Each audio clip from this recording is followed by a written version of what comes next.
Video kana hedduun keessan ilaaltan jedhee yaada dhugoon bachuudhaaf interviewun kun baay'ee nama gaddisiisa. Ani ilaalee xumuruun dadhabee jechuudha interview kana. Garamitti deemaa jira dhiironni biyya keenyaa kan jedhullee baay'ee tokko kan nama gaddisiisudha. Dhuguma dubbachuudhaaf dhiirota hunda ilaallata jechuu komiti. Haa ta'uti garuu dhiironni dubartii miidhuudhaan Itoophiyaan sadarkaa tokkoffaarra jirti jechuun ni danda'ama. Yeroo hedduu abbaan ilmoo isaa kan gudeedutu jira. Akkasumas immoo obboleessi obboleettii ofii kan gudeedudha kan dhaga'amaa jiru. Yeroo hedduu irra deddeebinee dhagaati kan jirru jechuudha. Obboleessi obboleettirraa hanga ilmoo argachuu ga'utti jechuudha. Kana waaqni namaa baraaruu jira. Egaa viidiyoo micoo kanaati irratti immoo kan adda isa taasisu. Micoon kun kan gudeedamte caalaa haala suukanneessaa ta'een kan isheen ajjeefamte yookiin kan isheen duute. Interview sana dhuguma dubbachuudhaaf dhaggeeffadhee xumuruudhaaf baay'ee tokko tasaaqaqaan ture jechuudha. Maaliif jennaan haati micoo tanaa kan isheen dubbattu kan isheen interview sana irratti jechaa turte baay'ee wanta namatti dhaga'amudha. Micoon gudeedamte tuni daa'ima waggaa 7ti. Egaa daa'ima waggaa 7 jechuun egaa ganaa daa'ima akkasumas inni gudeedu kun immoo kan gudeedu caalaa immoo haala suukanneessaa ta'een daa'ima sana ajjeese jechuudha. Daa'imman irra immoo yeroo ammaan kanarra kan ga'aa jiru dubartoota irras kan ga'aa jiru haala suukanneessaadha jechuudha. Akkuma jalqaba jedhe dhiironni yeroo kana keessa dubartoota miidharra kan jira.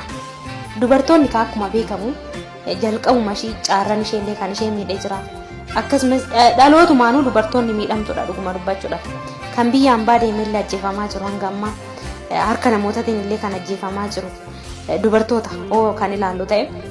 Akkasumas asiidiin garaagaraa kan irratti kennamaa jiru dubartoota jechuudha. Kan irratti immoo gadi naqullee dhiirota jechuudha.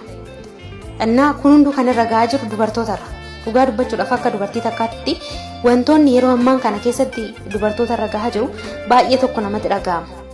Egaa ajjeefamaati guyyaa kara guyyaatti abbaa manaa isaatiin ajjeefamaati kan jiran dubartoonni kan ajjeefaman caalaa immoo haala suukanneessaa ta'een kan ajjeefamaa jiran. Akkuma jalqaba jedhe dhiirota hunda jechuu komti. Haa ta'uti garuu irra caalmaadhaan yeroo ammaan kana keessatti dhiirota qalbiin isaanii gadi ta'e, dhiirota yaada yookiin barumsa gahaa kan hin qabne, dhiirota gocha seexanaatiin haguugamanidha yeroo kana keessa kan deemaa jiran jechuudha. Innaa haalli micoon tun itti ajjeefamte immoo akka nama tokkootitti baay'ee tokko namatti dhaga'ama. Akkasumas immoo anan jechuu barbaadu as keessatti keessumaa abbaan manaatii fi haati manaa erga ilmoo waliin godhatanii keessumaa ilmoo dubartii jechuudha. Namni ilmoo dubartii qabu baay'ee ulfaataadha dhuguma dubbachuudha. Maaliif jennaan dubartiin akkuma beekamu dhiira tokko noo gudeedamte yookiin daa'imti uumamuu dandeessi. Caarran isheellee haala hin taane baduu danda'a jechuudha. Dhuguma dubbachuudhaaf ilmoo dubartii namni qabu baay'ee ulfaataadha jechuudha.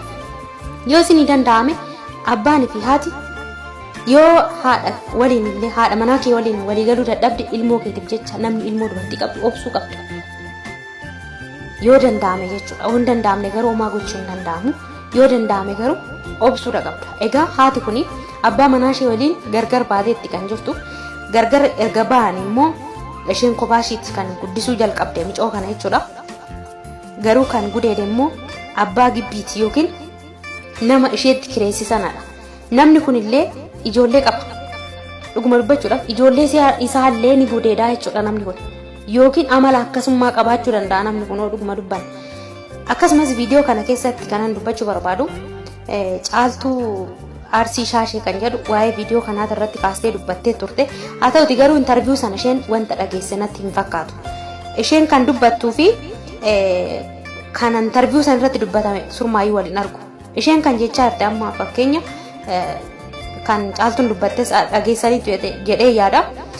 Akka micoon feebani kan isheen jedhamtu haati feebantuun namicha ishee gudeede kana namicha intala ishee gudeede kana akka waan heerumtee itti fakkaachaa jira natti fakkaata. Maaliif jennaan interview hin xumurre isheen ilaalteetuyyuu osoo ilaaltee xumurte yookiin dhaggeeffattee xumurte ta'ee hin galaaf jedhee yaada. Garuu kan micoo gudeede kun abbaa manaa ishee miti yookiin abbaa middeenas micoo miti. Nama isheetti kireessedha yookiin abbaa gibbiiti jechuudha. Abbaa gibbiitu micoo tana gudeede malee abbaa biddeenaa miti. Emotional taateet caaltuun illee dubbachaa turte viidiyoo kana keessatti garuu fuulduraatiyyuu waa tokko dhiyeessuudhaan dura dhaggeeffachuun qulqulleessuun baay'ee barbaachisaadha jedhee yaada. Viidiyoo sanarratti namoonni yaada kennan illee afaan garaagaraatiin kan yaada kennan illee hedduutu jira. Caaltuun iddoo kanatti muddamteetu yaada kennuudha saffiste malee haalli jiru garuu akkasii miti.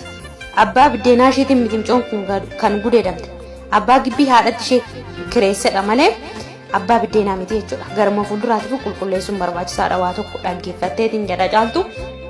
Gara yaada kootiitti yoon deebi'u egaa akkuma jalqaba jedhee haati kuni kophaa ishiitti ilmoo ishii kan guddisaa jirtu yeroo ammaan kana ammoo ani gudeede suni gudeedee micootan haala suukanneessaa ta'e fuudhee akkasumas immoo afaan ishee keessa immoo ashawaa afaan ishee keessa guutee jechuudha. Haala suukanneessaa ta'een kan isheen ajjeefamte namni ilmoo immoo qabu ilmoo namaata irratti kana raawwachuun baay'ee wanta nama gaddisiisudha dhugaa dubbachuudha. Baay'ee wanta nama gaddisiisudha. Egaa ilmoo dubartii warreen qabdan obsitanii ilmoon keessan badaaf gaarii amma adda baastutti obsitanii ilmoo dubartii sana guddifachuudha qabdan. Akkuma jalqaba jedhe ilmoo dubartiirra wantoota hedduudha kan gahu. Kan ajjeefamus kan cuuccan garagaraa irra gahus ilmoo dubartiidha. Kanaafuu ilmoo dubartii immoo warreen qabdan guddifattanii badaa gaarii amma isheen adda baastutti osoo isiffaanaa yookiin abbaa fi haadha gidduutti guddatte ilmoon sun barbaachisaadha jedhee kana yaada.